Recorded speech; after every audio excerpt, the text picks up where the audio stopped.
चालू होगा आपका। फिर से आपका जो भी माइक है वो अपना बंद कर लें ताकि आवाज़ सही सबको मिले। ठीक है, अभी आपका देखिए 2 का माइक बंद चालू है, बंद कर लीजिए। तो आज का मेडिसिन है हमारे पास जो है सो सिमिलैक्स मेडिका जो है, ये भी आपको S1 में ही प्लांट देखने को मिला है, जो बहुत इम्पोर्टेंट है। ये जो है सो ज़्यादातर जो हमारा ये जो काम करने वाला है, जो आपको हार्मोन से रिलेटेड, इससे पहले जितना भी पढ़े हम हार्टेस्टिस कंडेंसिस लैंस्टोटियम ऑफिसनस अस्कुलोरोफ्लोरिया नोडोसा और कॉचलेरिया ऑफिसनलिस से, है ना, ये 4-5 पढ़े हैं और एक आज चल रहा है हमारा, ये छठा प्लांट लगभग हुआ है। अभी 3 प्लांट और है इसमें जो कंप्लीट होगा, S1 होगा। एक नक्सवोमिका है, एक सिमिलैक्स मेडिका है, एक बेनोरिका है। ठीक है, तो ये जो है सो प्लांट, इसमें 9 प्लांट में से अभी आपको 3 प्लांट और बाकी है। इसको जब पूरी कंप्लीट होगा उसके बाद एक जो है सो आपको लंबी आपको टॉपिक्स रहेगा जो कंप्लीट अस्कुलोरोफ्लोसोवन रहेगा, जिसमें आपको छोटे छोटे कम से कम 30 से 35 प्रोटोकॉल बताया जाएगा। वो आप मिस मत कीजिएगा, ठीक है, क्योंकि थोड़ा सा स्पीड होने के कारण थोड़ा सा नहीं लिख पाते हैं, तो मैं कोशिश करूँगा कि वो प्रोटोकॉल को बजाते से नोट डाउन करने के बाद उसमें बताया जाएगा, ताकि आप सभी लोग आसानी से उसको राइट डाउन कर सकें। ठीक है, और इंशाल्लाह मंडे तक आपको चैनल पे भी अपलोड होना शुरू हो जाएगा, ताकि हर जो डॉक्टर हमारे ग्रुप के हैं तो उसको आसानी से फिर से रिव्यू करके उस केस को या तो उस टॉपिक्स को फिर से सुन करके एक तरह से पूरी वेरीफाई हो सकता है और सर्टिफाइड हो जा सकता है। ठीक है, तो आज का जो प्लांट है हमारा सिमिलैक्स मेडिका, ये बहुत बड़ा इम्पोर्टेंट प्लांट माना जाता है एस ग्रुप के लिए, यानी अस्कुलोरोफ्लोसो ग्रुप के लिए, जो एस ग्रुप के साथ में हमारा ये बेनवन और एपीपी में भी पाया जाता है। अब सोच लीजिए कि एपीपी और बेनवन में होने के बाद हमारा S1 में भी ये देखने को मिला ही है। तो इसका रोल क्या होता है, इसका प्रॉपर्टीज़ क्या होता है, डिस्क्रिप्शन क्या होता है, यूजेस क्या होता है, ये पूरी चीज़ इसमें देखेंगे। ठीक है, तो कहता है कि कॉमन एम, ये सारसाप्रिल्ला बोलते हैं इसको, इसका काम, यानी आपको देखेंगे इसका कॉमन नेम सारसाप्रिल्ला भी अगर बोलेंगे तो आपको मालूम हो जाता है आपको। फैमिली नेम जो है सो सैमिलेसिस का फैमिली होता है ये, और डिस्ट्रीब्यूशन में सैमिलैक्स मेडिका मुख्य रूप से north south America, Mexico, central America में जैसे राज्यों में पाया जाता है, इसलिए इसे मैक्सिकॉन सारसाप्रिल्ला कहा जाता है। यानी इसीलिए मैक्सिकॉन सारसाप्रिल्ला, यानी मैक्सिको में पाए जाने वाला प्लांट के उसी के एरिया के नाम से, उसी का स्टेट या उसी का कंट्री के नाम से इस चीज़ को नाम रखा गया है। मैक्सिकॉन सारसाप्रिल्ला भी इसको नाम से जानते हैं। ठीक है, डिस्क्रिप्शन में कहा था सारसाप्रिल्ला का पौधा बहुवर्षीय है, आरोही है, क्लाइंबिंग प्लांट है, यानी वो चढ़ते हुए चढ़ता है, यानी लता के जैसा होता है, यानी ये मुलायम ब्रांच रहता है इसका होता है। अमेरिका में इसे ग्रे सारसाप्रिल्ला के नाम से जानते हैं। एक तो मैक्सिकॉन सारसाप्रिल्ला और इसको बोलते हैं अमेरिका में ग्रे सारसाप्रिल्ला के नाम से जानते हैं। इसकी पत्तियां ओवल शेप में होता है, ओवल के मतलब अंडे के जैसा होता है, गोल ऐसा मतलब नहीं, इसका साइज में होता है। ठीक है, कहता है उसके बाद शेप पे पेपर लाइक पतली और अल्टरनेट में होता है, यानी एकदम बिल्कुल इसका पत्ता जो होता है सब पतला होता है, पेपर के समान के जैसा होता है। ठीक है, यह फल छोटा रेड कलर का होता है, जिसमें 2 से 3 बीज होता है। पुष्प छोटे हरे कलर का होता है। पुष्प द्विलिंग होता है। पुष्प द्विलिंग का मतलब 2 भाग उसमें देखने को मिलता है। पार्ट्स ऑफ यूज कहता है कि इसका एक जो है ड्राइड रूट पार्ट, यानी इसका जो होता है ड्राइड, यानी हल्का ड्राइनेस रूट को दिया उसमें अस्पजारिक एसेंस में बनाने के लिए इस्तेमाल करते हैं। प्रॉपर्टी में इसमें क्या कहता है कि क्या क्या मिलता है देखने के, इसका उपयोग रिड्यूस का मतलब यानी कम करना, किसको कम करना, इन्फ्लामेशन यानी सूजन को कम करना, कंट्रोल ईचिंग और इम्प्रूव डाइजेशन, है ना, रिड्यूज इन्फ्लामेशन। तभी तो हम S5 को देख करके हम रिड्यूज करवाते हैं या ओवर करवा सकते हैं। कहीं पे भी इन्फ्लामेशन आता है तो हम क्या करते हैं, 2 चीज़ करते हैं, S5 के साथ में बाई देते हैं या S2 के साथ में बाई देते हैं। अगर किसी को एक्टिवेट कराना है तो S5 के साथ में RE देते हैं या S2 के साथ में RE देते हैं। लेकिन अगर रिड्यूस कराना है, सूजन को कम करना है, तो हमारे पास जो है सो बाई का रिलैक्स इसमें देखा जाता है। ठीक है। Control itching, improve digestion, antiseptic, febrific, इसके जड़ में एस्ट्रॉयडल सोपानीन पाया जाता है। ये एस्ट्रॉयडल सोपानीन एक केमिकल है कि जो इतने बड़ा महत्वपूर्ण इसका रोल है, मैं इसको अलग से 5 मिनट के लिए मैं चैप्टर लूँगा, आज ही लूँगा। सोपानीन आपका एस्ट्रॉयडल का, ठीक है, पाया जाता है, जो सोरियासिस को ठीक करता तथा हार्मोन पर प्रभाव डालता है। सोपानीन एक जो केमिकल होता है कि जो मेन हमारा प्रोजेस्टेरॉन टेस्टेरोन को मेंटेन करता है। इसीलिए हर पेशेंट को, आपको जिसका भी हार्मोन को कमी होता है तो हम, या हार्मोन का इम्बैलेंस होता है, तो हमारे पास 2 मेडिसिन होता है, H2C10 F1 L1 WE second dilution, और दूसरा होता है S1C1 A1 F1 L1 WE second dilution से। अगर ये अब दोनों का अंतर क्या होता है भाई, हमारे सब में तो एक ही है, एक में H2C10 है, एक में S1C1 है। इसका मतलब कि अगर पिट्यूटरी ग्लैंड के रिलेटेड से अगर बॉडी में हार्मोन का रिलेटेड होता है तो हमारा S1C1 का होता है। अगर वो ग्लैंडुलर यानी ग्लैंड से रिलेटेड से अगर किसी को हार्मोन का प्रॉब्लम होता है तो उस पेशेंट को हमारा H2C10 का रोल होता है। तो सोपानीन जो कोई इससे मतलब प्रोटोकॉल की बात आपको थोड़ा सा दोबारा बोलते हैं। Okay sir, okay sir, thank you. अगर 2 हार्मोन की मैं बात बताया तो इसमें जो है सो अगर किसी को पिट्यूटरी ग्लैंड यानी ब्रेन के हार्मोन से अगर रिलीजिंग कराना है या रिलैक्स कराना है तो उसके साथ में ब्रेन के लिए हमारा जब भी पढ़े हैं तो हम पढ़े हैं S1 और C1, तो उसके रिलेटेड से S1 C1 F1 L1 WE, S1 C1 A1 F1 L1 WE, ये सेकंड डाइल्यूशन से देना है।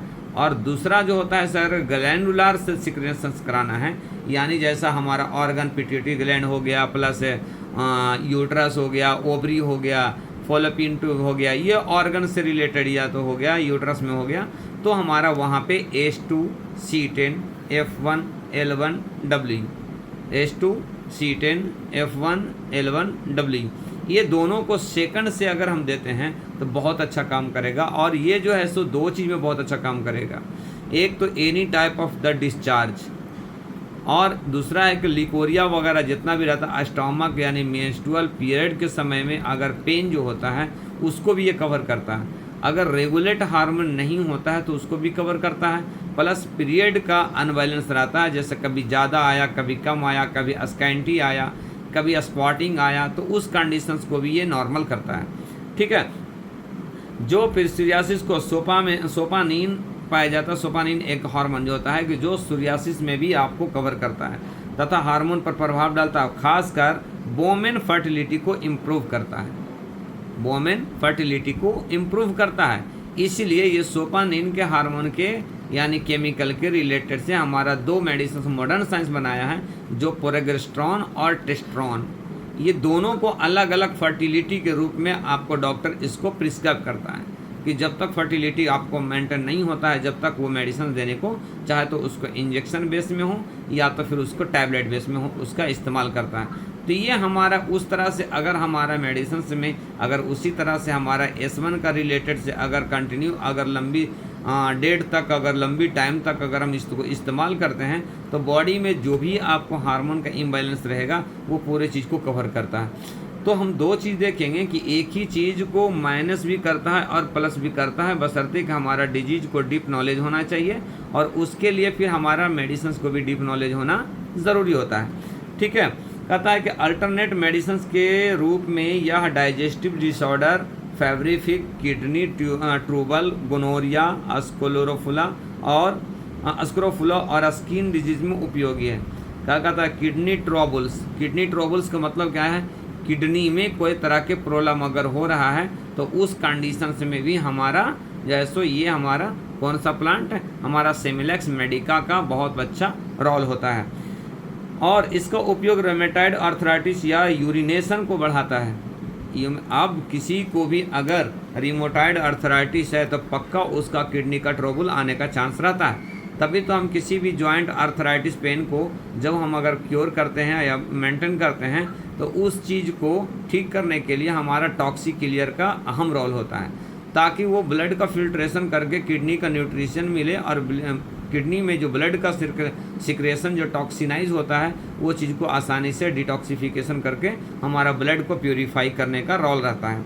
ठीक है, कहता है उसके बाद रिमोटाइड आर्थराइटिस या यूरिनेशन को बढ़ाता है, जिससे सूजन दूर होता है और इंक्रीजिंग स्वेटिंग, इससे लेप्रोसी और सिफिलिस भी ठीक होता है। जब तक सूजन बॉडी में जब तक रहता है, जब तक पसीना आने का कंटेंट कम रहता है, इसीलिए जब सीरियसिस ग्लैंड को अगर एक्टिवेट करते हैं तो हमारा क्या होता है, स्वेट ग्लैंड को एक्टिव करते हैं तो पसीना का सिक्रेशन ज़्यादा होता है, जिसके कारण से बॉडी का वेट भी लॉस होने का चांस रहता है और बॉडी का स्वेलिंग को जो है पूरी बॉडी में एडिमा रहता है उसको भी आपको कवर करने का चांस रहता है। कहता है सारसाप्रिला स्टेरॉयडल परफॉर्मेंस भी देता है, जिससे बॉडी बिल्डिंग के लिए भी प्रयोग करते हैं, टेस्टोस्टेरोन का लेवल को बढ़ाता है। अगर कोई इंसान को बॉडी बिल्डिंग नहीं हो रहा, बॉडी बिल्डिंग मतलब क्या होता है, बॉडी बिल्ड नहीं कर रहा, बॉडी ग्रोथ नहीं हो रहा है, बॉडी का लेवल नहीं बढ़ रहा है, यानी मसल्स उसको नहीं बढ़ रहा है, तो मॉडर्न साइंस में टेस्टोस्टेरोन का इस्तेमाल करता है। बॉडी बिल्डर जितने भी होते हैं ना, जिमर, सभी को टेस्टोस्टेरोन का इस्तेमाल करता है। तो अब सोच लीजिए कि बॉडी बिल्डर हमारा ये आपको मेडिसिन टेस्टोस्टेरोन के रूप में दे सकता है, तो हमारा टेस्टोस्टेरोन किस प्लांट में पाया जाता है, उस प्लांट को हम अगर कंटिन्यू अगर पॉजिटिव डोज में देंगे तो ऑटोमेटिकली हमारा टेस्टोस्टेरोन बढ़ेगा, और जिसके बाद हमारा बॉडी में इम्यून सिस्टम बढ़ने के बाद हमारा वो बॉडी का गेन करना शुरू कर देता है। ठीक है, क्योंकि टेस्टोस्टेरोन का भी लेवल बढ़ता है। इसका उपयोग भूख बढ़ाने और पाचन को तेज करने के लिए किया जाता है। टेस्टोस्टेरोन क्या होता है, नैंड्रोलोन, टेस्टोस्टेरोन, ये सब क्या होता है, डेकाड्रोबोलिन नाम सुने होंगे जसविंदर सर, वो जो है ना, वो एक ऐसे इंजेक्शन होते हैं कि जिसको, कौन सा इंजेक्शन के नाम से जानते हैं उसको, फेमस मालूम है, उसको इंजेक्शन का नाम दुल्हन इंजेक्शन बोलते हैं। अगर कोई इंसान, अगर कोई बच्ची अगर बहुत ज़्यादा दुबली हैं, पतली हैं और उनको मैरिड होने वाला है, अगर हफ्ते में 3 इंजेक्शन देगा ना तो 1 महीना के अंदर में कम से कम 2 किलो वेट बढ़ा देता है और भूख बढ़ा देता है, मसल्स का डेंसिटी बढ़ा देता है, अपने आप को हेल्दी महसूस होता है, फाइट टू स्ट्रगल, यानी एक तरह से मजबूत इंसान अपने आप को फील करता है वो। ठीक है, तो उस इंसान को मतलब यानी नैंड्रोलोन और टेस्टोस्टेरोन का, यानी तो ज़्यादातर जो है सो ज़ईफ़ लोग भी इसका इंजेक्शन का इस्तेमाल करता, बहुत ज़्यादा वीकनेस होता है, पैरालिसिस वाले कोई इंजेक्शन का इस्तेमाल करता है। तो ठीक है, नैंड्रोलोन और टेस्टोस्टेरोन, तो उसी तरह से हमारी मेडिसिन में सारसाप्रिला मेडिका में आपको सिमिलैक्स मेडिका या सारसाप्रिला में आपको टेस्टोस्टेरोन को लेवल को बढ़ाने के लिए बहुत अच्छा इंग्रेडिएंट इसमें देखने को मिला है। ठीक है, इसमें पाए जाने वाले केमिकल जोड़ों को, दर्द, ज्वाइंट पेन को ठीक करता है। वही टेस्टोस्टेरोन और वही नैंड्रोलोन जो है सो आर्थराइटिस में भी देख करके पेन को रिड्यूस करता है, क्योंकि जब ऑटो इम्यून डिसऑर्डर होता है, इम्यून सिस्टम बॉडी में जब कम होता है तभी जा कर के पेन अटैक करता है। तो जब वो इंजेक्शन देता है तो उसकी बॉडी में इम्यून सिस्टम जब बढ़ जाता है, तो बढ़ने के बाद क्या है, अपने आप को स्ट्रांग फील होता है और पेन को रिड्यूस कर देता है। ठीक है, जॉइंट पेन को ठीक करता है, बैक्टीरिया को मारता है और सूजन दूर करता है, ब्लड में पाए जाने वाले टॉक्सिन के लीवर से संबंधित रोगों को दूर करता है। यानी इसीलिए हमारा एस ग्रुप से, यानी S1 से ले करके S10 तक और APP और बेनवन में पाया जाता है। तो हम किसी भी चीज़ को, अब देखिए एक चीज़ मैं बताता हूँ मैं डाउट क्लियर करने के लिए, कि जब हमारा बताया जाता है कि S1 हमारा यहाँ काम करता है, S1 में 9 प्लांट है, सब एक ही कंडीशन से बताया जाता है, तो हम कैसा इस्तेमाल करेंगे, कि जो S1 इस्तेमाल करेंगे, कि S2 इस्तेमाल करेंगे, S6 की इस्तेमाल करेंगे, S10 इस्तेमाल करेंगे, क्या इस्तेमाल करेंगे। तो अब आपकी बॉडी के कंडीशन के हिसाब से आप देखिएगा कि बॉडी में सबसे ज़्यादा इफेक्ट कौन है, और जिसका सबसे ज़्यादा इफेक्ट अगर हो रहा है और वो प्लांट का सबसे ज़्यादा मॉडिफाई किस में दिया गया है। अब इसमें टेस्टोस्टेरोन की बात होती है। तो अब टेस्टोस्टेरोन की जब बात करते हैं तो टेस्टोस्टेरोन को हमको बढ़ाना है, तो जब बढ़ाना है तो जब हम प्लांट के जब विशेष पढ़ेंगे S1 से लेके S12 तक और APP और बेनवन, जब उसमें हमको पता चलेगा कि सारसाप्रिला का सबसे ज़्यादा परसेंटेज किस रेमेडीज में मिला गया है। अगर मिला है S5 में तो हम S5 का रोल को सबसे पहले सेलेक्ट करेंगे, है ना। तो वो मेडिसिन यानी वो प्लांट का कंटेंट को पढ़ने के बाद हम सेलेक्ट करेंगे कि S1 में सारसाप्रिला का कितना परसेंट है, 10% है, S2 में हमारा 20% है, S5 में हमारा 30% है। तो अब बताइए कि मसल्स को गेन करने के लिए कौन सा हमको चाहिए, S1 या S2 या S5। तो अब देखिए वहाँ पे मसल्स के लिए तो ऑटोमेटिकली हम पढ़ते हैं क्या उनसे भाई, S5। और S5 में अगर सारसाप्रिल्ला हमारा अगर 30% है, यानी पहला पॉइंट हमारा बन रहा है कि हमारा ये सारसाप्रिल्ला के तौर पे हमारा S5 का फर्स्ट अहम रोल रहेगा। अब रह गया देखिए हमारा अब बताया कि हमारा इसमें आपको कौन सा पाया जाता है, टेस्टोस्टेरोन पाया जाता है, प्रोजेस्टेरोन भी पाया जाता है। जब प्रोजेस्टेरोन और टेस्टोस्टेरोन जो होता है सो मेल हार्मोन होता है, प्रोजेस्टेरोन जो होता है सो फीमेल हार्मोन होता है। अब इसमें देखेंगे कि हमारा प्रोजेस्टेरोन का हार्मोन किस ऑर्गन में ज़्यादा, किस प्लांट में ज़्यादा पाया जाता है। तो देखिए कि हम सारसाप्रिल्ला, अब सारसाप्रिल्ला में हमारा देखते हैं कितना % पाया जाता है। तो देखिए कि S2 में हमारा ज़्यादा है। अगर कोई केमिकल हम पढ़ रहे हैं तो केमिकल के रूप में अगर उसमें हमारा प्रोजेस्टेरोन ज़्यादा पाया जाता है तो उस कंडीशन में हमारा लेडीज़ मेडिसिन कौन हमारा होता है, तो लेडीज़ मेडिसिन हमारा होता है सो S2 होता है, क्योंकि ज़्यादातर S2 हमारा ग्लैंडुलार ऑर्गन पे वर्क करने वाला मेडिसिन है। और हमारा लेडीज़ का ग्लैंड से ही रिलेटेड ज़्यादा ऑर्गन का आपका हार्मोन का रिलीजिंग होता है। पिट्यूटरी ग्लैंड हो गया, हार्मोन ग्लैंड हो गया, थैलेमस ग्लैंड हो गया, मेमरी ग्लैंड हो गया, यूट्रस हो गया, है ना, ओवरी हो गया, ये सब पूरा ग्लैंड मतलब लेडीज़ में होता है। जो ट्यूबुलार प्लस होलोमस्कुलर यानी दोनों ऑर्गन उसमें पाया जाता है, जिसके कारण से हमारा S2 का रोल उसमें ज़्यादा होता है। ठीक है, उसके बाद कहता है सारसाप्रिल्ला में पाए जाने वाले एस्ट्रॉयड या टेस्टोस्टेरोन या प्रोजेस्टेरोन ओस्ट्रोजन हार्मोन को संतुलित करता है या हेयर ग्रोथ को भी प्रमोट करता है। अब सोच लीजिए कि अब हमारे बास में अब देखिए तीनों हार्मोन हो रहा है, क्या क्या हो रहा है भाई, हमारा टेस्टोस्टेरोन, प्रोजेस्टेरोन, ओस्ट्रोजन और ग्रोथ हार्मोन। ग्रोथ हार्मोन का अगर किसी को वेट अगर नहीं बढ़ता है तो आपको इस रोल में हमारा S2 का रोल होता है, क्योंकि S2 जो है सो हमारा ग्रोथ हार्मोन को भी सिक्रेशन करता है। ठीक है, मसल्स ग्रोथ और मसल्स का भार बढ़ाता है। सोच लीजिए कि मसल्स ग्रोथ और मसल्स का भार बढ़ाता है कौन, हमारा सारसाप्रिल्ला मेडिका। ठीक है, भारतीय इसका उपयोग ब्लड और टिश्यू को poison purification, metabolic toxins, syphilis और अनसेक्सुअल ट्रांसमिटेड डिजीज़ के लिए ये इस्तेमाल किया जाता है। सोच लीजिए ये सेक्स ऑर्गन का ओरली सॉक्सन मतलब यानी आपको गोनोरिया हो गया, वजानाइटिस हो गया, सर्विक्साइटिस हो गया, पेनिस के भी रिलेटेड से जो ट्रांसमिटेड डिजीज़ में जो आता है डिटॉक्सिफिकेशन करने के लिए भी हमारा सारसाप्रिल्ला मेडिका या सिमिलैक्स मेडिका का बहुत बड़ा अहम रोल होता है। डिटॉक्सिफिकेशन किडनी हेल्थ, शरीर में उपस्थित एंडोटॉक्सिन रिमूव करता है। टॉक्सिन के कारण kidney disease, liver disease, fever, flu, respiratory disease होता है। यह टॉक्सिन को रिमूव करने में इनका मेन ऑर्गन होता है। फिर हमारा वही आता है S1 का मेन रोल होता है कि lymph and blood vitiation cause of the disease. अगर बॉडी में हम अगर टॉक्सिन को अगर कवर करना शुरू कर देंगे, अब बताइए कि टॉक्सिन के लिए हमारा कितने मेडिसिन पाए जाता भाई, हम कितने तरह के मेडिसिन से हम टॉक्सिन को दूर कर सकते हैं। अब हमारा ये सारसाप्रिल्ला S1 से ले करके S12 तक है, क्या हम सब में S1 से S12 तक कैसा दे सकते हैं, वो चीज़ को हम कैसा बैलेंस कर सकते हैं, वो चीज़ को हम कैसा मान सकते हैं, जान सकते हैं कि हमारे इस कंडीशंस में हमारा S2 का रोल रहेगा, इस कंडीशंस में हमारा S1 का रोल रहेगा, किस कंडीशंस में हमारा S5 का रोल रहेगा, किस कंडीशंस में हमारा S6 का रोल रहेगा। तो एक मैं छोटी चैप्टर बता रहा हूँ मैं कि अगर हमको पूरी बॉडी को फिल्ट्रेशन करना है, डिटॉक्सिफिकेशन करना है, तो हमारा वहाँ पे सबसे पहला मेडिसिन हमारा S1 हो रहा है। तभी तो हम S1, L1, A3 पूरी ब्लड को प्यूरिफाई करने के लिए हम दे दिए, क्लियर हो गया। दूसरा कहता है कि ऐसा दिख रहा है कि कोई ना कोई ऑर्गन को डिटॉक्सिफिकेशन करना है, वो ऑर्गन जो ट्यूबुलार है यानी ट्यूबल शेक के है, जैसे फॉलोपियन ट्यूब हो गया, इंटेस्टाइन हो गया, लार्ज इंटेस्टाइन और स्मॉल इंटेस्टाइन हो गया। तो अब उस कंडीशंस में हमारा S2 का रोल हुआ। अब S2, L1, A3 दे देंगे तो हमारा वो ऑर्गन का डिटॉक्सिफिकेशन हो जाएगा। तीसरा ऑप्शन आता है कि होलो मस्कुलर ऑर्गन को डिटॉक्सिफिकेशन करना है, जो लीवर को हमारा काम कर रहा है, मसल्स पे काम कर रहा है, स्वेटिंग का काम कराना है, तो हमारा S5 का रोल हो गया। तो S5, L1, A3 अगर दे देंगे तो हमारा वो आपको क्लियर हो जाता।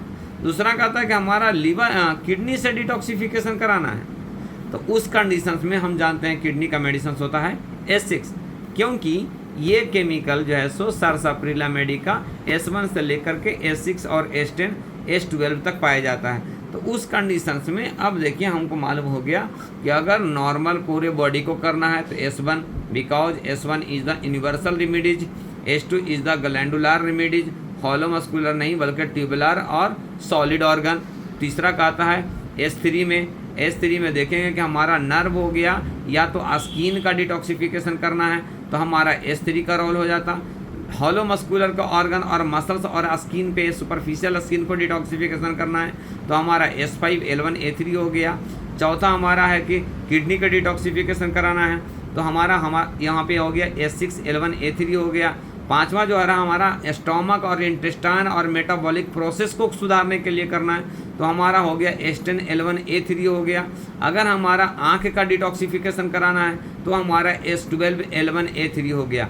अगर वेगस नर्व के रिलेटेड से हमारा डिटॉक्सिफिकेशन कराना है तो हमारा हो गया S11L1A3 हो गया।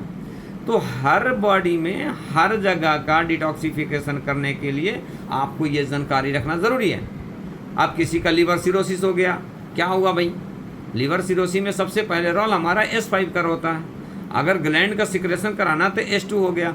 अगर हम उसको क्या करते हैं S5L1A3 को दे करके अल्टरनेट में S2 का दे देते हैं, कंप्लीट लीवर डिटॉक्सिफिकेशन हो जाएगा। ठीक है, तो ये चीज़ को हमको जानना है। हमारा इतना चैप्टर इतना लॉन्ग लेने का मतलब यही होता है कि हम किताब का दीवाना नहीं, नॉलेज का दीवाना बने, ताकि हर नॉलेज हमारे सामने से गुजर सके, हम उसको पकड़ सके। क्योंकि बॉडी में तकलीफ जब होगा तो पेशेंट आपको बोलेगा, ये बोल के नहीं, सीधा बोलेगा डॉक्टर साहब ऐसा दिख रहा ना कि स्टोमक में बहुत ज़्यादा हेवीनेस जैसा दिख रहा है, पूरी पेट साफ नहीं हो रही है, पेट भरा भरा जैसा दिख रहा है, नीचे 60 में पेट अकड़न जैसा दिख रहा है। सीधा सीधी बता रहा है डॉक्टर साहब, सीधा सीधी बता रहा है कि ये एस्टेन करॉल है। ये अगर किसी का बेल्चिंग वोमिटिंग जैसा बन रहा है, सीधा सीधी बता रहा है कि हमारा S1 के बता रहा है। सीधा सीधी कह रहा है कि अगर किडनी में हमारा प्रॉब्लम दिख रहा है, किडनी से भी फिर यूरिन का फिल्ट्रेशन नहीं हो रहा है, किडनी जो हम यूरिन पास कर रहे हैं उसमें हमारा पूरा क्लियर नहीं आ रहा, रेडनेस जैसा दिख रहा है या मट में जैसा आ रहा है, तो उस कंडीशन में हमारा S6 का रोल बता रहा है। तो हमारे खुद पेशेंट बताता है, लेकिन उस चीज़ को हमको जानकारी रखना ज़रूरी है कि कौन सा बॉडी में कौन सा ऑर्गन को डिटॉक्सिफिकेशन करने से कौन सा सबसे ज़्यादा अहम रोल रहेगा। लेकिन जब हम कहते हैं कि बेस1 और जनरल टॉनिक और नेचुरल टॉनिक के क्या करवा रहे हैं, एक काम यूनिवर्सल रेमेडीज से मान से हम करवा रहे हैं और दूसरा है कि हमारा मेटाबॉलिक प्रोसेस के गुजार रहे हैं, दोनों कवर हो जा रहा है। इस तरह से होता है। ठीक है, तो ये जो था मतलब यानी आपको कैसा डिटॉक्सिफिकेशन करना है इसके बारे में मैं बताया आपको। कहा था क्लिनिकल ट्रायल में पाया गया है कि हाई ब्लड प्रेशर में भी उपयोग किया जाता है। करते हैं ना, S1A1/200 दे दिए तो आपको क्या होता है, हाई ब्लड प्रेशर को भी कवर कर लेता है। स्किन डिजीज लेप्रोसी में भी करते हैं ना, S5C5 S3C3 A3F1 N1 ये काम करते हैं ना। सर्साप्रिला में पाए जाने वाले केमिकल जॉइंट पेन को कम करता है, खुजली में उपयोग करता, बैक्टीरिया को नष्ट करता, सूजन को दूर करता और लीवर को भी प्रोटेक्शन करता है। तभी तो हम देते हैं प्रोटेक्शन का मतलब बचाना। डिजीज होने से पहले जो चीज़ का इस्तेमाल कर लिया वो प्रोटेक्शन में आ गया। हमारा टिटनेस इंजेक्शन क्या है, प्रोटेक्शन है, वो प्रिवेंटिव है, यानी नहीं होने देगा, ये होता है। कहता यह एक ब्लड प्यूरिफायर रेमेडीज है। अमेरिका में इसका इस्तेमाल सेक्सुअल इम्पोर्टेंसी में उपयोग करता है। जनरल वीकनेस में इसका उपयोग टॉनिक के रूप में करते हैं। अमेरिकन महिलाएं इसके रूट को उबाल कर बाल धोने में प्रयोग करता है। तभी तो हम कहते हैं ना कि L2C5 C11L2, अगर C11L2 से अगर वाल को वॉश करेंगे तो हमारा आपको वहाँ से जो भी रहेगा उसका डैंड्रफ हो गया, ईचिंग हो गया, रैसेस हो गया, और क्या बोला वो मसल्स को ग्रोथ करता है। तो मसल्स को ग्रोथ करेगा तो हमारा जाहिर सी बात है कि वहाँ पे डेंसिटी बढ़ाएगा, रूट को बढ़ाएगा और हेयर को फॉल से बचाएगा आपको। ठीक है। Stomach irritations importance of cystitis regulate hormone increase energy and the protect against the harmful radiations increase from the urine god of the vessel। इसका मतलब क्या हुआ कि जब किसी को अगर रेडिएशन पड़ता है तो उसकी बॉडी का स्किन कैसा हो जाता है, सभी डॉक्टर हैं, सभी देखे होंगे जो कैंसर से जूझते हुए आते हैं तो उसका स्किन पूरा ब्लैक हो जाता है, एक dark circle, deep dark circle के जैसा हो जाता है और एक किबली के जैसा उसमें निकलता है। कब? जब अंदर से सेल्स जब बनता है और ग्रोथ होता है तो ऊपर का जो सेल डेड होता है तो निकलता है, तो ऐसा दिखता है कि जला हुआ पार्ट का एक हिस्सा होता है, ठीक है। तो उस कंडीशंस में आपको देखने को मिलता है। तो वो कंडीशंस को हमारा ये जो है सो सारसाप्रिला मेडिका बहुत अहम रोल रखता है, ठीक है। स्टोमक में भी इरिटेशंस अभी बताए ना कि हमारे S1 से लेकर के S10 और S11 S12 प्लस APP और बेनमन में भी ये पाया जाता है। कहता इसमें पाए जाने वाला एस्ट्रॉयडल मेल सेक्स हार्मोन को बढ़ाता है। हमारा हार्मोन का कौन सा बढ़ाता है भाई? हमारा कौन सा हार्मोन का मेन काम करता है? ये जो हमारा मेन काम करता है कौन सा? Testosterone hormone. तो इसीलिए हमारा S1 C1 A1 P1 RE अगर देते हैं तो आपको मेल हार्मोन को डेंसिटी को बढ़ाता है, यानी इंटरेस्ट को बढ़ाता है, क्योंकि जब ये उस रिलेशन में जाता है तो उस वक्त मोर देन ऑक्सीजन की ज़रूरत होता है, सांस ब्रीथिंग का कैपेसिटी बढ़ जाता है, ठीक है। तो उस वक्त हमारा ऑक्सीजन की बॉडी में डिफिशिएंसी होने का चांस रहता है। तो उस कंडीशंस में P1 का भी बहुत बड़ा रोल होता है। तो इसीलिए S1 C1 A1 P1 RE या WE अगर देंगे तो आपको ऑटोमेटिकली उस चीज़ में आपको सक्सेसफुल होता है आपको, ठीक है। दूसरा कहता है प्रोटेस्ट अगेंस्ट हार्मफुल रेडिएशन, यानी जो रेडिएशन से हार्मफुल होने वाला रहता है उसको ये रिड्यूस करता है। कहता है इसमें पाए जाने वाला एस्ट्रोजन मेल हार्मोन बढ़ाता है और स्पर्म मोटिलिटी को बूस्ट करता है।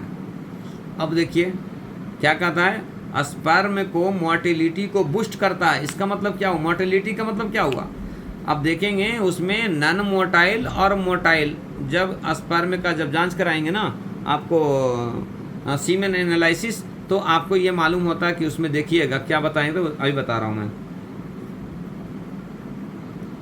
जब सीमेन एनालिसिस जांच कराता है तो दो तरह का रिपोर्ट आपको फाइंड मिलेगा। एक में टोटल काउंट आपको 16 मिलियन है, एक पेशेंट को टोटल काउंट 60 मिलियन है।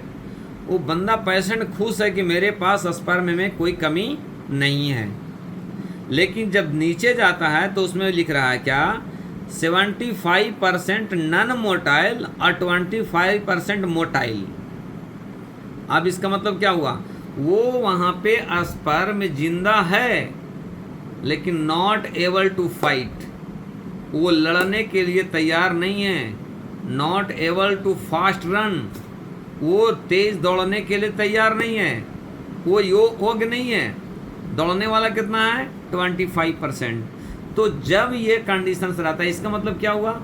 हमारे जैसे बहुत से लोग में झुंड में इंसान है तो सब पहलवान नहीं है। अगर रेस लगता है मैराथन का तो क्या होता है, 100 में से 10 लोग मतलब वहाँ पे पहुँचते हैं, 1 2 3 4 5 6 7 8 9 10 नंबर तक, बाकी पीछे चले जाता है। क्यों?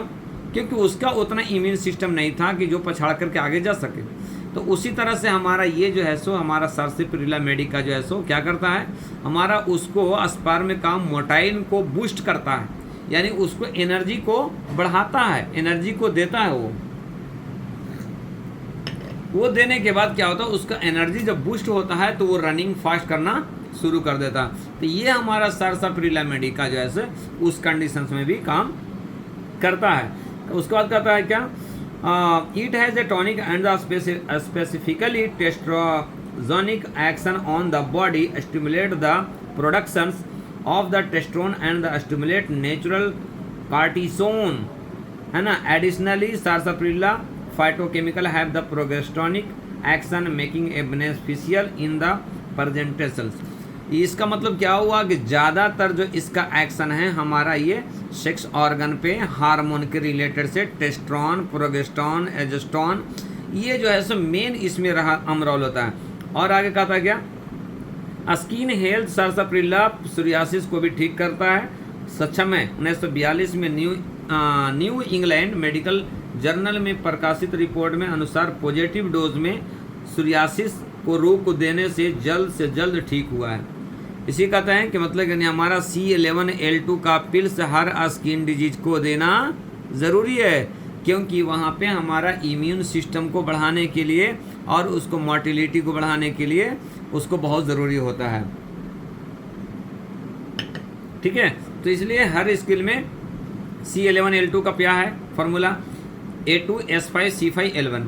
तो S5 में भी हमारा सरसाप्रिला देखने को मिलता है। ठीक है, सरसाप्रिला में 50% स्टार्च होता है, इसलिए इसे भोज्य पदार्थ में रूप में नेचुरल न्यूट्रिशन डिफिशिएंसी में उपयोग करते हैं। और क्या बोलता है, इसीलिए S1 को बिफोर मील और S10 को आफ्टर मील दिया जाता है। अगर उसी चीज़ को और अगर बेहतर बनाना चाहते हैं तो S10 को ग्लोबल्स में दे करके बच्चे को खाने के साथ में अगर मिक्स कर दिया जाए। हमारा मॉडर्न साइंस का डॉक्टर कुछ जानते हैं कि जो कुछ डिजीज में टैबलेट को खाने के बीच में खाया जाता है, अमर सर जानते हैं, डायबिटिक के तौर पे कुछ मेडिकेशन ऐसा है कि जो खाने के बीच में खाया जाता है। जैसे ग्लिम्प्राइड मेटफॉर्मिन को हम पहले लेते हैं ना, तो कुछ केमिकल मेडिसिन होता है जो आपको खाने के बीच में, आपको 4 रोटी खाना है ना, तो 2 रोटी खा लीजिए, उसके बाद फिर टैबलेट खा लीजिए, उसके बाद फिर खाइए, ताकि उसको स्टमक का स्टार्च को मेंटेन करता है आपको। ठीक है, उसके बाद कहता है रसेस अकैन फंगल इन्फेक्शन पीरियाटिस बॉन्ड को ठीक करता है। सरसाप्रिला में 50% स्टार्च होता है, इसलिए इसे भोज्य पदार्थ में रूप में इस्तेमाल करता है। अस्कीमिक एसिड, फेरलिक एसिड, सार्साइडिक acid, mineral, chromium, iron, magnesium, selenium, calcium और जिंक भी पाया जाता है। इतने केमिकल इसमें पाया जाता है, आपको सोच लीजिए कितना इम्पोर्टेंट ये रोल होता है। ये कहता है एनाबॉलिक स्टेरॉइड की तरह कार्य करता है। जब रोगी एनेमिक हो और टेस्टोस्टेरोन प्रॉपर ना हो, एनेमिक का मतलब क्या हुआ, जब बॉडी में हीमोग्लोबिन का कम हो तो उसको एनीमिक बोलते हैं। जब एनीमिक रहेगा तो उसकी बॉडी में एनर्जी कितना रहेगा, लेस रहेगा, तो उस वक्त उसका बॉडी में टेस्टोस्टेरोन का लेवल क्या रहेगा, लो रहेगा। उस वक्त उसका इम्यून सिस्टम का लेवल क्या रहेगा, लो रहेगा। तो उस कंडीशंस में हमारा, इसीलिए इसमें आपको हम एक मेडिसिन बनाते हैं ना भाई कि S1 C1 L1 A3 BE, ये हमारा D4 में अगर देते हैं तो एक्यूट कितने भी आपका डिजीज़ होता है, प्लेटलेट हो गया, RBC हो गया, WBC हो गया, अगर कम हो रहा है तो ऑटोमेटिकली ये बढ़ा देता है। जब बढ़ता है तो ऑटोमेटिकली हमारा हेमोग्लोबिन बढ़ जाता है और आयरन का भी प्रोफाइल का चेंजिंग हो जाता है ये। ठीक है, इसमें पाए जाने वाले पॉलीफिनॉल में एंटी ट्यूमर और एंटी कैंसर प्रॉपर्टी पाया जाता है। इसमें भी हमारा एंटी कैंसर प्रॉपर्टी पाया जाता है। एंटी कैंसर का मतलब कैंसर को डेवलपमेंट होने से बचाने वाले प्रोटेक्टिव मैकेनिज्म इसमें पाया जाता है कि जो कैंसर को फैलने नहीं देता है। इसीलिए हर इंसान को S1 को गोलियां लेना चाहिए या S2 का गोलियां लेना चाहिए और S3 का लेना चाहिए। एक क्वेश्चन फिर उठता है कि सर क्या हर डॉक्टर को S1 की ही गोली लेना ज़रूरी है या इसके जगह पे कुछ और गोली भी ले सकते हैं? तो उसका क्लियरेशन ये होता है कि जब अगर आप लिम्फेटिक टेम्परामेंट में हैं तो S1 ज़रूरी है, सैंग्विन टेम्परामेंट है तो S2 ज़रूरी है। अगर आपको लीवर के रिलेटेड से कुछ आपको महसूस होता है, स्किन के रिलेटेड से आपको महसूस होता है, तो हमारा S5 की गोली लेना ज़रूरी है। अगर आपका यूरिन के रिलेटेड से कोई अगर प्रॉब्लम वाले हैं तो उसको S6 का गोली लेना ज़रूरी है। अगर कोई डॉक्टर ऐसे हैं, कोई इंसान ऐसे हैं कि जिसका मेटाबॉलिक प्रोसेस कमज़ोर है या उसको बॉडी वेट कम है, बॉडी गेन नहीं है, बिल्कुल लीन एंड थीन है, तो उसको S1 S2 S5 S6 से ज़्यादा काम उसको S10 की गोली काम करेगा। तो इसका मतलब क्या हुआ, क्योंकि S10 में भी हमारा सरसाप्रिला है कि जो हमारा बॉडी गेन करने का कैपेसिटी रखता है और टेस्टोस्टेरोन को मेंटेन करने का कैपेसिटी रखता है, एनीमिया को रेगुलेट करने का कैपेसिटी रखता है। ठीक है, इसमें कहता है इसमें पाए जाने वाले पॉलीफेनॉल में एंटी ट्यूमर और एंटी कैंसर प्रॉपर्टी होता है। इसमें चाइनीज स्टडी में यह पाया गया। इसका उपयोग आयुर्वेदिक चिकित्सा में डाइजेस्टिव और सेक्सुअल टॉनिक के रूप में भी करते हैं। स्लीप प्रोमोटर को भी दूर करता है, यानी इसमें अगर किसी को अगर किसी कारण से नींद नहीं आता है, अब देख लीजिए, तो हर डिजीज़ का एक डिजीज़ होता है लेकिन उसका कॉज कहीं और रहता है। कभी भी आप बीमारी को मत इलाज कीजिए, नहीं तो फेल रहिएगा। अगर बीमारी को इलाज करेंगे आप फेल रहेंगे। इलाज किसको करना है भाई? एक बीमारी होता है, एक बीमार होता है। सपोज डैट किसी को एंजाइटी होने के कारण हमको नींद नहीं आ रहा, अब बताइए कि हम किसका इलाज करेंगे? क्या अल्प्राजोलम दे करके हम उसको सुलाने से हमारा मसला हल हो जाएगा? क्या कोलेस्ट्रॉल बढ़ने के कारण नींद नहीं आ रहा है तो क्या अल्प्राजोलम से हमारा कोलेस्ट्रॉल रेगुलेट हो जाएगा? क्या हमारा बॉडी में डायबिटिक बढ़ गया है तो उसके कारण से इंसोमिया हो रहा है तो क्या अल्प्राजोलम से हमारा नींद आ जाएगा? या आएगा तो क्या बॉडी पे कितना साइड इफेक्ट करेगा मालूम है? क्योंकि स्लीपनेस यानी जो है सो एक नर्व को लॉक करता है कि जो वहाँ से मैसेंजर को जाना लॉक कर देता है, इसके कारण से ये प्रॉब्लम होता है। तो हम बीमारी को न इलाज करके बीमार को इलाज करेंगे, इसीलिए हमारा मेडिसिन कोई भी बीमारी पे काम करने वाला नहीं है, बीमार पे काम करने वाला है। H2 का रोल क्या है? हम कहते हैं थायराइड को ठीक करते हैं। क्या करते हैं ठीक? थोड़ी थायराइड बिगड़ा हुआ थोड़ी रहता हो, हमारा थायराइड का फंक्शन सब नॉर्मल होता है, इम्बैलेंस होता है, तो हम उसको बैलेंस करते हैं, हम सिर्फ खाली सुधारते हैं उसको। बिगड़ा हुआ रहता, इम्बैलेंस जो रहता है, अनमेंटेन रहता, उसको मेंटेन करते हैं। और एक चीज़ मेंटेन करने के बाद कितने डिजीज मेंटेन हो जाता है। आपको डाइजेस्टिव, अगर थायराइड का मेंटेन कर रहे हैं, आपको किसी को भूख नहीं लग रहा है, बहुत ज़्यादा बेचैनी जैसा हो रहा है, ओबेसिटी हो रहा है, थायराइड उसको नहीं है भाई, थायराइड नहीं है, लेकिन ये सब चीज़ देखने को मिल रहा है। क्या हम H2 C3 L2 RE नहीं दे सकते? दे सकते हैं। तो अब जो ये फॉर्मूला किसका है भाई? ये फॉर्मूला हमारा है से H2 C3 L2 RE thyroid का है, और थायराइड का ये पैटर्न मेडिसिन मेरे पास का ही है। थायराइड को बहुत अच्छा से रेगुलेट करता है और नॉर्मल करता है। तो क्या नॉर्मल इंसान को देने से क्या ये हाइपोथायराइडिज्म का हाइपर में बदल देगा? नहीं बदलेगा। हमारा मेडिसिन का यही खासियत है कि जो रेगुलेट होता है वो रेगुलेट करता है, बाकी जो है सो डिटॉक्सिफिकेशन के रूप में बाहर निकलता है।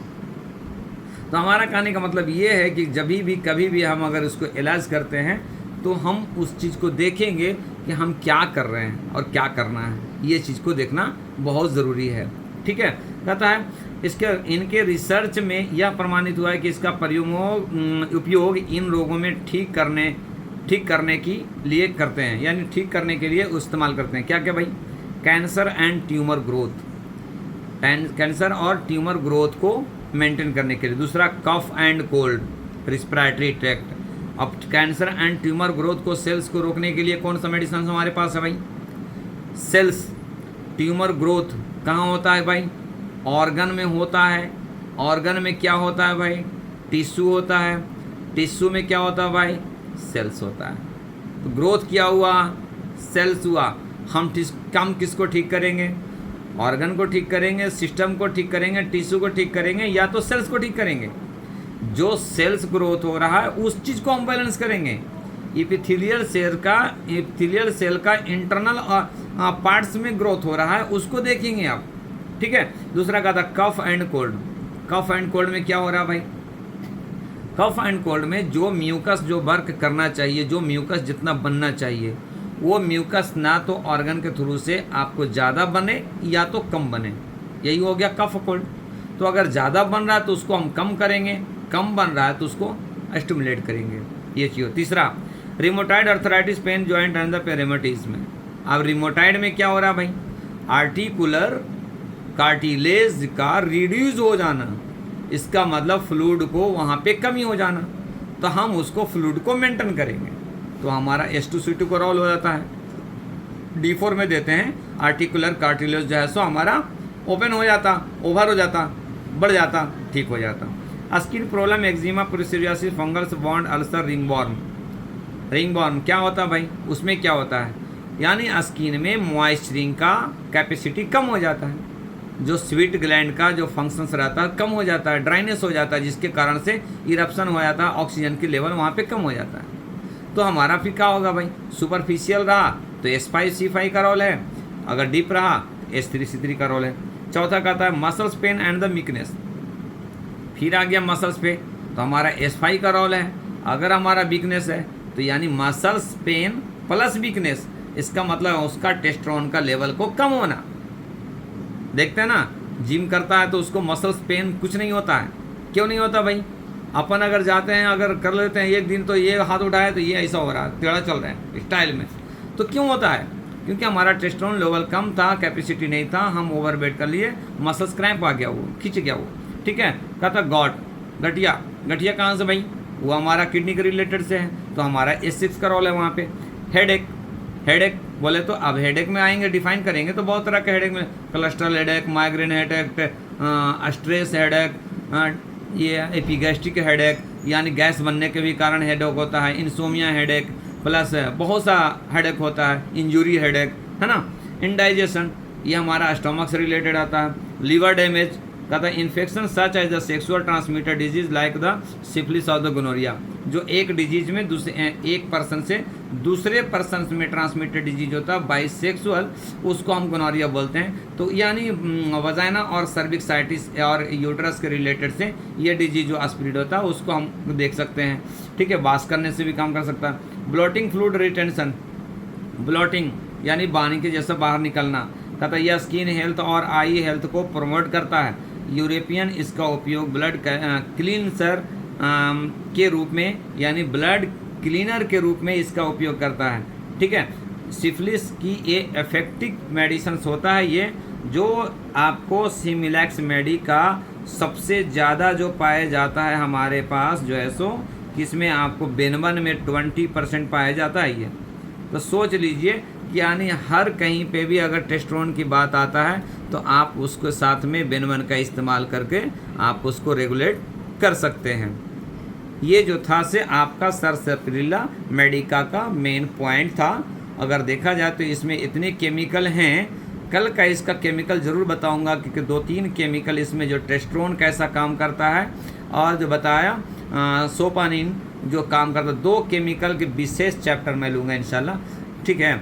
उसके हिसाब से समझ में आ जाएगा कि सोपानिन क्या काम करता है और प्रोजेस्टेरोन क्या काम करता है, टेस्टोस्टेरोन क्या काम करता है, उसका डिटेल लूँगा। क्योंकि हमारा मेल डॉक्टर है और मेल डॉक्टर के पास मेल पेशेंट ज़्यादा आता है, जो इस रिलेटेड से सेक्सुअल रिलेटेड से डिजीज़ का बहुत ज़्यादा उसके पास रिक्वायरमेंट होती है, ठीक है। इसके हिसाब से जो किसी को अगर डाउट है, कुछ पूछना है तो पूछ सकते हैं। Okay, thank you.